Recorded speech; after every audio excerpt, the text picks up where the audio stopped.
पूरी दुनिया देखती रह गई। भारत ने बनाया इतिहास, भारत का जादुई परमाणु रिएक्टर PFBR। दोस्तों, क्या आपने कभी ऐसी मशीन के बारे में सोचा है जो जितना फ्यूल खर्च करती है उससे कहीं ज्यादा फ्यूल खुद ब खुद पैदा कर दे? सुनने में यह किसी साइंस फिक्शन फिल्म जैसा लगता है ना? लेकिन 6 अप्रैल 2026 की रात 8:25 पर भारत के वैज्ञानिकों ने इस नामुमकिन को मुमकिन कर दिखाया है। तमिलनाडु के कलपक्कम में स्थित भारत का पहला प्रोटोटाइप फास्ट ब्रीडर रिएक्टर यानी PFBR अब क्रिटिकल हो चुका है।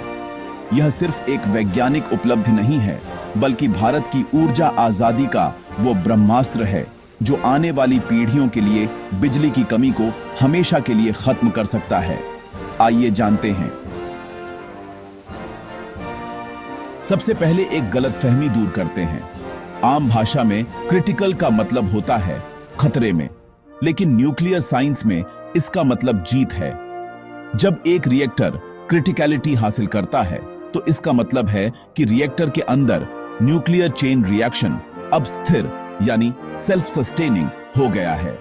यानी अब बिना किसी बाहरी मदद के यह रिएक्टर लगातार गर्मी पैदा करेगा, जिससे टरबाइन घूमकर बिजली बनाएंगे। यह बिल्कुल वैसा ही है जैसे कार का इंजन स्टार्ट हो जाना, और अब वो रेस के लिए तैयार है। दोस्तों, दुनिया के ज्यादातर परमाणु reactor pressurised heavy water reactors यानी PHWR होते हैं। वे यूरेनियम जलाते हैं और राख के रूप में रेडियोधर्मी कचरा छोड़ते हैं। लेकिन PFBR prototype fast breeder reactor की कहानी अलग है। इसे ब्रीडर इसलिए कहते हैं क्योंकि यह जितना ईंधन प्लूटोनियम 239 इस्तेमाल करता है उससे ज्यादा पैदा करता है, यूरेनियम 238 को प्लूटोनियम में बदलकर। इसे ऐसे समझिए, आपने अपनी बाइक में 1 लीटर पेट्रोल डाला, 100 किलोमीटर की यात्रा की, और जब आप घर लौटे तो आपकी टंकी में 1.25 लीटर पेट्रोल मिला। यही है फास्ट ब्रीडर तकनीक का जादू। रूस के बाद भारत दुनिया का दूसरा ऐसा देश बन गया है जिसने इस स्केल पर इस कमर्शियल तकनीक को सफलतापूर्वक लागू किया है।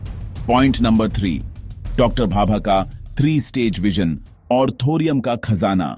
भारत के पास यूरेनियम बहुत कम है, लेकिन हमारे पास थोरियम का दुनिया में सबसे बड़ा भंडार है। डॉक्टर भाभा ने 1950 के दशक में एक 3 चरण वाली योजना बनाई थी। स्टेज 1 यूरेनियम से बिजली बनाना और प्लूटोनियम निकालना, जो हम अभी तक कर रहे थे। स्टेज 2 उसी प्लूटोनियम को PFBR जैसे फास्ट ब्रीडर रिएक्टर में डालकर और ज्यादा ईंधन बनाना, जिसमें हम अब प्रवेश कर चुके हैं। स्टेज 3 थोरियम का उपयोग करना, ताकि भारत को लाखों सालों तक किसी देश से ईंधन न मांगना पड़े। कलपक्कम की यह सफलता हमें सीधे स्टेज 2 के लीडरशिप में ले आई है और स्टेज 3 यानी थोरियम के भविष्य का दरवाजा खोल दिया है।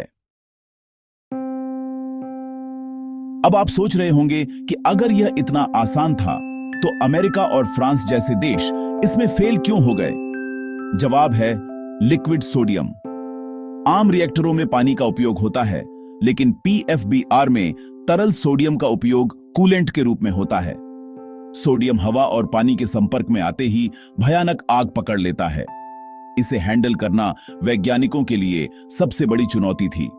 भारतीय वैज्ञानिकों ने स्वदेशी तकनीक से इसे पूरी तरह सुरक्षित बनाया है। $900 मिलियन से भी कम खर्च में भारत ने वो कर दिखाया, जिस पर दुनिया के बाकी देशों ने $50 बिलियन फूंक दिए और हाथ खड़े कर दिए। पॉइंट नंबर 5, क्यों है ये हर भारतीय के लिए गर्व की बात? इस 500 मेगावाट के रिएक्टर के शुरू होने का मतलब क्या है? नेट जीरो 2070, भारत के प्रदूषण मुक्त ऊर्जा लक्ष्य की ओर एक बड़ा कदम। सस्ती बिजली, क्योंकि ईंधन खुद पैदा हो रहा है, आने वाले समय में बिजली की लागत कम होगी। ऊर्जा सुरक्षा, हमें अब यूरेनियम के लिए दूसरे देशों जैसे ऑस्ट्रेलिया या कजाकिस्तान के सामने हाथ नहीं फैलाने होंगे। अंत में कंक्लूजन, 6 अप्रैल की वो रात भारत के ऊर्जा पुनर्जागरण की शुरुआत थी। हमारे वैज्ञानिकों ने साबित कर दिया कि जब संसाधन सीमित हों तो बुद्धिमत्ता असीमित हो जाती है। 500 मेगावाट की क्षमता वाला यह रिएक्टर आने वाले समय में तमिलनाडु और पूरे भारत के घरों को रोशन करेगा। यह आत्मनिर्भर भारत की सबसे बड़ी मिसाल है। परमाणु ऊर्जा न केवल प्रदूषण कम करती है, बल्कि यह ग्लोबल वार्मिंग के खिलाफ लड़ाई में हमारा सबसे बड़ा साथी है। दोस्तों, भारत की इस ऐतिहासिक जीत पर आपकी क्या राय है? क्या आपको लगता है कि भारत जल्द ही दुनिया की एनर्जी सुपर पावर बन जाएगा? कमेंट्स में अपनी राय जरूर बताएं। अगर आपको यह जानकारी पसंद आई तो वीडियो को लाइक करें और इसे अपने दोस्तों के साथ शेयर करें, ताकि उन्हें भी भारत की इस महान उपलब्धि के बारे में पता चले। ऐसी ही और विज्ञान और तकनीक से जुड़ी वीडियोस के लिए सब्सक्राइब करें। धन्यवाद।